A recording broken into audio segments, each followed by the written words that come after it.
Aujourd'hui, ce qui peut être déposé. Il était un voyageur qui retenait trop fort ce qu'il n'osait pas encore laisser partir, même si cela lui faisait mal. Ses mains étaient crispées depuis si longtemps qu'il ne se souvenait plus vraiment du moment où cela avait commencé. Peut-être qu'au début, cela lui avait été utile, peut-être même nécessaire. Il avançait sur un chemin, le regard droit devant lui, les épaules légèrement relevées, comme s'il portait quelque chose de fragile ou de précieux. Son pas était régulier, presque appliqué, mais son corps, lui, semblait constamment sur le qui-vive. Ce qu'il tenait n'avait pas de forme visible. Ce n'était ni un objet, ni un sac, ni un fardeau que l'on pouvait déposer au bord du chemin. Personne en le croisant n'aurait pu dire qu'il portait quelque chose de si lourd. Et pourtant, c'était une attente qu'il ne s'autorisait plus à questionner, de peur de découvrir qu'il n'avait plus la force de la porter. Une responsabilité qu'il croyait devoir honorer, coûte que coûte. Un attachement ancien, mêlé de souvenirs, de promesses, de peur aussi. Ou peut-être simplement l'idée qu'en lâchant, tout pourrait s'effondrer. Le voyageur poursuivait pourtant son chemin. Il continuait, pas après pas, fidèle à ce qu'il connaissait. Mais chaque mouvement semblait lui demander un effort un peu plus grand que le précédent. Son souffle devenait court, ses mâchoires parfois se serraient, sans qu'il ne s'en rende compte. Et dans les moments de silence, une fatigue sourde montait de l'intérieur, comme un appel qu'il refusait encore d'entendre. Il se disait souvent « Encore un peu. Oui, je suis capable de tenir encore un peu. » Il se disait souvent « Encore un peu. Oui, je suis capable de tenir encore un peu. » Il croyait que tenir était une preuve de courage, que garder, serrer, résister était la seule manière de rester debout. Que lâcher serait synonyme de faiblesse, ou pire, d'échec. Et pourtant, ce qu'il tenait lui faisait si mal. Pas comme une blessure vive, mais comme une douleur sourde, persistante, qui ne le quittait jamais tout à fait. Assez forte pour l'empêcher de se reposer.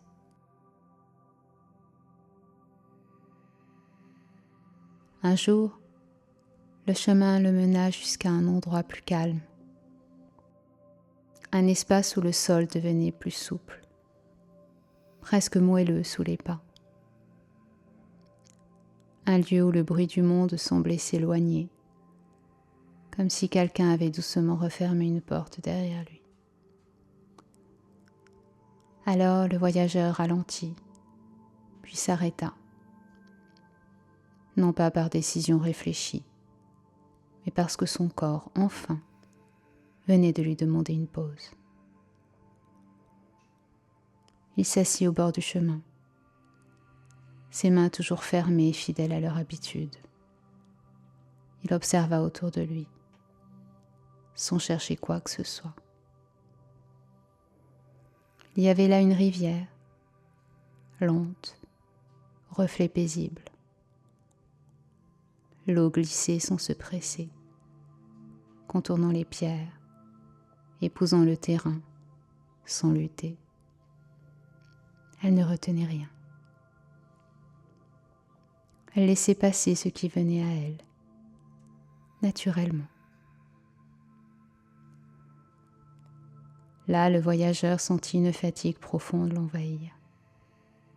Pas seulement celle des muscles ou des pas accumulés, mais une fatigue bien plus ancienne, plus intime. Celle de celui qui porte trop longtemps, sans se permettre de déposer.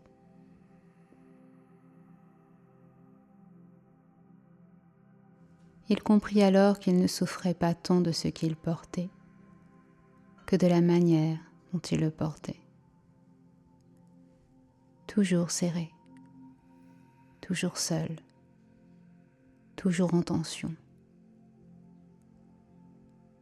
Tenir avait fini par devenir une habitude, un réflexe presque automatique, une manière d'exister. Lâcher, en revanche, lui semblait dangereux, comme une trahison envers ce qu'il avait été, comme un abandon de ce qui avait compté.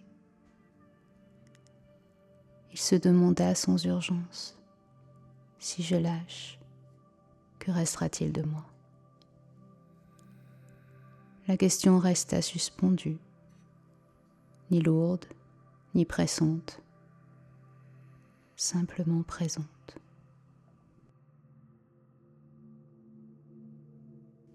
Le voyageur ferma les yeux. Pour la première fois depuis longtemps, il n'essaya pas de comprendre, accueillant avec bienveillance ce qui se présentait. Il ne chercha ni explication, ni solution. Il accepta simplement d'être là. Il sentait cette tension dans ses doigts, la raideur dans ses poignets, le poids discret mais constant dans sa poitrine. Il remarqua aussi autre chose, un désir presque imperceptible, un élan doux, fragile, celui de se reposer. Alors une pensée nouvelle se forma en lui, sans bruit. Lâcher ne signifie pas perdre. Lâcher ne veut pas dire oublier,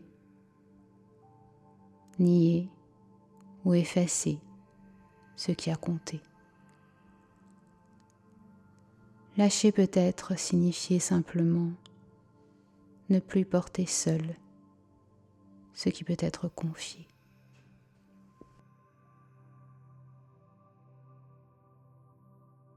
Il approcha ses mains de l'eau, sans parvenir à les ouvrir totalement encore, mais juste assez pour sentir la fraîcheur glisser sur sa peau. La rivière ne demandait rien, elle ne jugeait pas. Elle accueillait ce qui venait, puis le laissait repartir. Le voyageur respira profondément. Puis encore une fois, et encore une fois. Puis lentement, très lentement, il sentit les doigts se desserrer, doucement.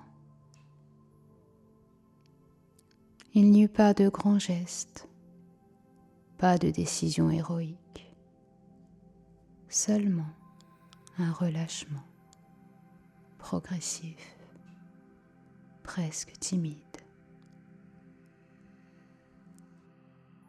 Ce qu'il tenait auparavant si fort sembla se dissoudre de lui-même, comme si cela attendait depuis longtemps déjà, qu'on lui rende sa liberté. Le voyageur sentit ses mains devenir plus légères, ses épaules s'abaisser, son souffle s'approfondir. Il n'éprouva ni vide, ni regret, seulement de l'espace, un espace nouveau, calme, respirable.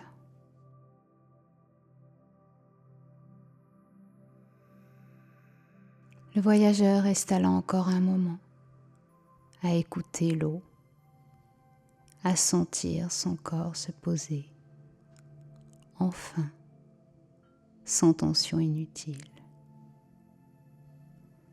Il comprit qu'il n'avait rien perdu. Il avait simplement cessé de retenir ce qui n'avait plus besoin de l'être. Le chemin était toujours là, le monde aussi. Mais lui, à l'intérieur, avait changé de rythme. Il se leva doucement, marcha plus lentement, avec moins de poids sur les épaules, moins de crispation dans les mains.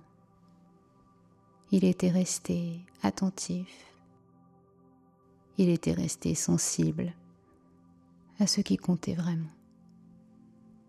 Mais il n'était plus prisonnier de ce qu'il retenait. Il était devenu libre. Son pas s'était fait plus long, son souffle plus ample. Il ne portait plus ce qui pouvait être déposé. Il avait simplement appris à détendre, à faire confiance au mouvement, à laisser ce qui devait partir suivre son propre chemin.